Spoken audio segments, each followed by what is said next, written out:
Entre 40 000 et 56 000 ans, une nouvelle vague d'humains a peuplé le continent européen, issus d'Asie occidentale où leurs ancêtres respectifs avaient migré hors du continent africain de nombreuses années auparavant. Ce furent les premiers Homo sapiens anatomiquement modernes à arriver ici. Ils étaient les connus sous le nom de Cro-Magnons. Mais ils n'étaient pas seuls. En quittant les vallées, les proutes et les plaines chaudes du Levant pour s'aventurer sur les collines balayées par le vent de la steppe aux mammouths, les premiers Européens modernes ont rencontré les Néandertaliens. Cette espèce, Homo neanderthalensis, était déjà bien adaptée aux régions nordiques plus froides de l'Eurasie. Avec leur corps en forme de tonneau, leur large nez et leurs muscles puissants, ils pouvaient résister aux éléments de l'âge glaciaire avec seulement des fourrures d'animaux lâches pour se tenir au chaud. Comment alors les Cro-Magnons sont-ils devenus le seul groupe humain survivant en Europe ? Comment notre propre espèce, directement ou indirectement, a-t-elle contribué à la chute d'une autre ? Que peuvent nous apprendre les ossements et les artefacts du passé lointain sur le monde dans lequel vivaient les Cro-Magnons et sur la façon dont ils sont devenus les derniers habitants du Nord ? Dans cette vidéo, nous allons explorer tout cela et plus encore. Alors installez-vous confortablement, détendez-vous et préparez-vous à rencontrer les premiers humains modernes en Europe, tout en assistant à la chute des Néandertaliens qu'ils y ont rencontrés. Donc le décor est planté, mais qui étaient exactement les Cro-Magnons ? Eh bien, à l'œil nu, ces premiers Européens auraient ressemblé presque parfaitement aux humains modernes. Ils étaient légèrement plus robustes que les populations européennes actuelles, avec des arcades sourcilières plus proéminentes et ils avaient la peau plus foncée. Mais ils étaient indéniablement et reconnaissablement humains. Leurs ancêtres faisaient partie d'une seconde vague de migrants sortis du continent africain, où Homo sapiens a d'abord évolué, et ils se sont retrouvés en Asie occidentale, un nouveau monde composé à la fois de déserts arides et de plaines inondables fertiles.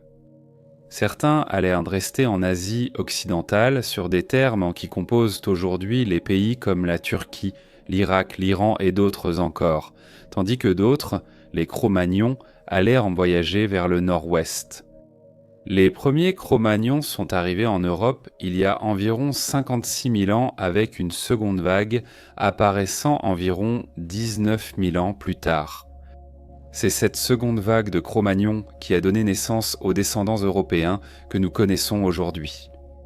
Les Cro-Magnons ont immédiatement laissé leur empreinte en Europe, de nombreux sites archéologiques ayant révélé les outils, les ossements et l'art de ces anciens peuples. Le nom Cro-Magnon lui-même vient du nom d'un abri sous roche dans la région de la Dordogne, en France, où le paléontologue Louis Lattès a découvert 5 anciens squelettes en 1868. Ce sont ces squelettes qui allaient révolutionner un monde croyant encore que Dieu était responsable de la création des humains, alors que la connaissance de l'évolution se répandait vers la fin du XIXe siècle. Les Cro-Magnons étaient vraiment des gens émotifs et très artistiques, et ils ont laissé derrière eux une immense galerie d'art rupestre, de figurines et de motifs sculptés dans les terres qu'ils habitaient.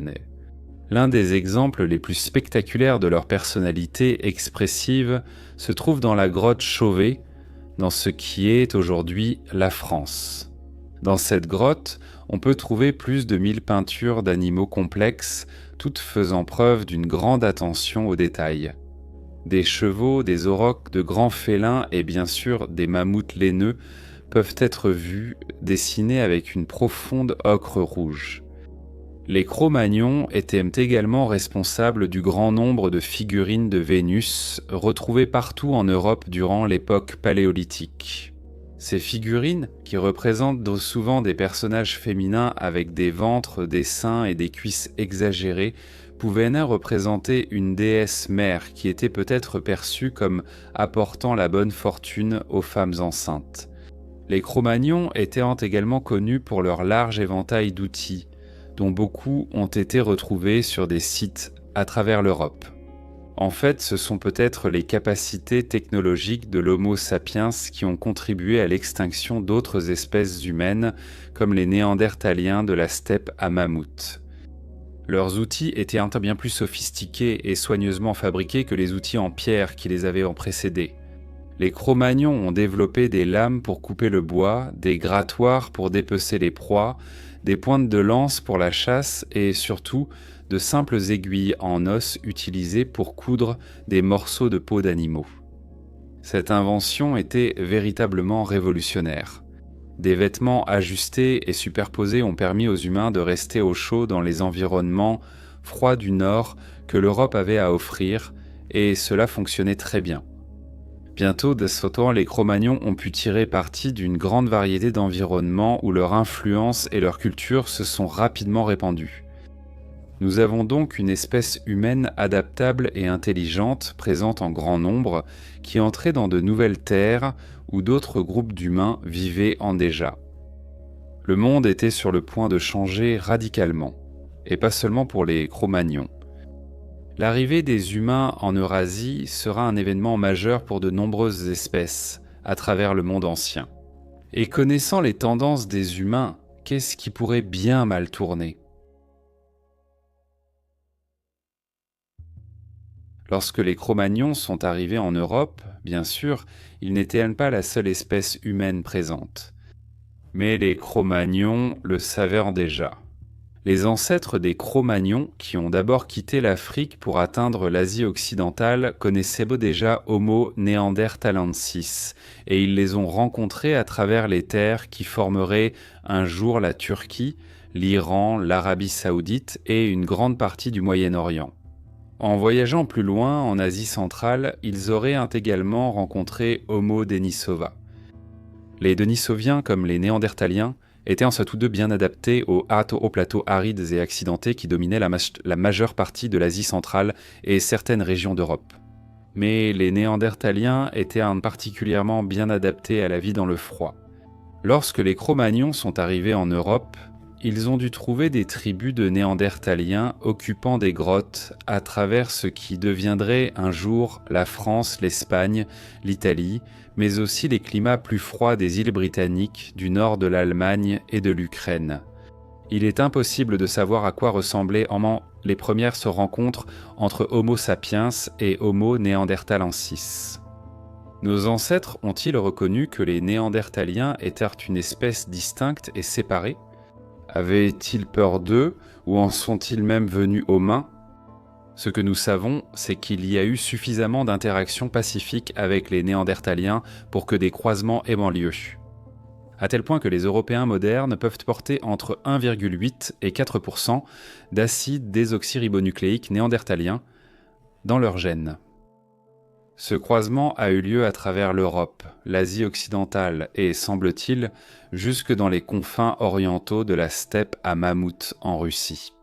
En Sibérie, on peut en dire autant des Denisoviens, avec des traces de l'acide désoxyribonucléique de Denisova retrouvées chez les personnes vivant aujourd'hui en Sibérie et en Asie centrale.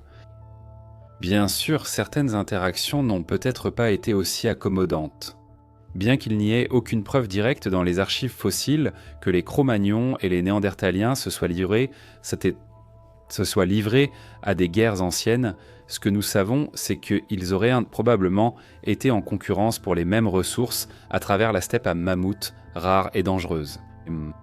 Peut-être que des altercations éclataient entre des familles transies et désespérées alors qu'elles se disputaient la résidence dans une grotte.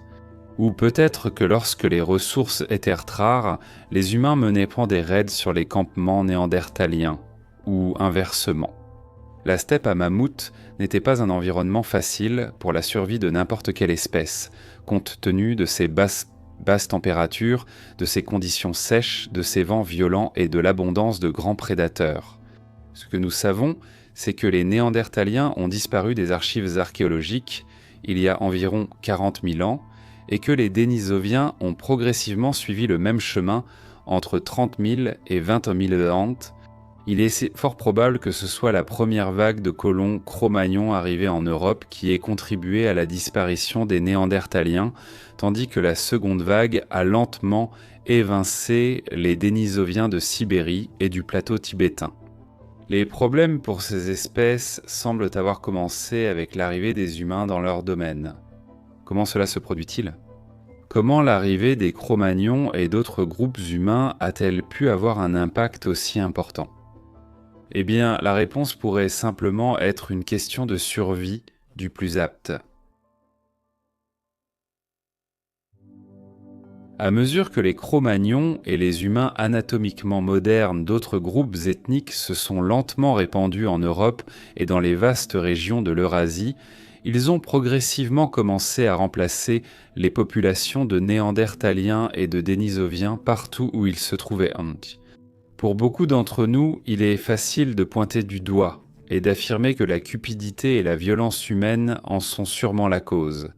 Cependant, une multitude d'hypothèses ont été avancées pour expliquer pourquoi et comment cela a pu se produire. Fait intéressant, les Cro-Magnons, qui pourraient avoir été responsables de l'expulsion des Néandertaliens d'Europe jusqu'à leur extinction, n'étaient peut-être même pas conscients de ce qu'ils faisaient. Évidemment, la violence a aussi été envisagée. Kwang Yung-ko, un chercheur de l'université Hanyang en Corée du Sud, a suggéré que les interactions violentes entre les premières espèces humaines auraient pu être suffisamment importantes pour avoir un impact direct sur les populations de Néandertaliens à travers l'Eurasie.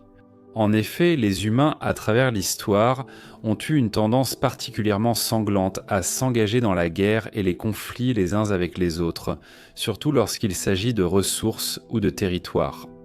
Des sites mésolithiques et néolithiques en Europe occidentale ont tous deux révélé des preuves de guerres anciennes entre des groupes tribaux d'Homo sapiens. Il est donc tout à fait possible que cela ait eu lieu un peu plus tôt également, et peut-être avec une autre espèce. Bien qu'aucune preuve n'ait été spécifiquement découverte pour le montrer, il ne serait pas trop surprenant que des preuves de combat entre sapiens et néandertaliens soient finalement mises au jour dans les archives fossiles. Quoi qu'il en soit, ce n'était presque certainement pas la principale cause d'extinction de nos cousins du Nord, plus trapus. L'une des théories les plus communément admises sur le déclin des Néandertaliens est que les humains anatomiquement modernes, comme les Cro-Magnons, ont simplement surpassé les autres espèces humaines, menant ainsi à leur extinction. Au fil de milliers d'années, les Néandertaliens se seraient retrouvés en concurrence avec nos ancêtres pour les mêmes ressources. Nous dépendions tous deux des abris sous roches, nous chassions tous deux le gros gibier et nous faisions tous deux de la cueillette pour compléter notre alimentation. Le principal désavantage pour les Néandertaliens était que les humains modernes disposaient d'un éventail supérieur de technologies anciennes qui les aidaient à accomplir leurs tâches. Ainsi, alors que les Néandertaliens comptaient sur de simples éclats et hachoirs en pierre pour dépecer les carcasses et chasser des animaux aussi grands que le mammouth, Homo sapiens fabriquait des pointes de lance finement aiguisées, taillées à la perfection à l'aide de bifaces et de burins. À mesure que la technologie d'Homo sapiens devenait encore plus avancée, les Néandertaliens ont peut-être souffert en conséquence.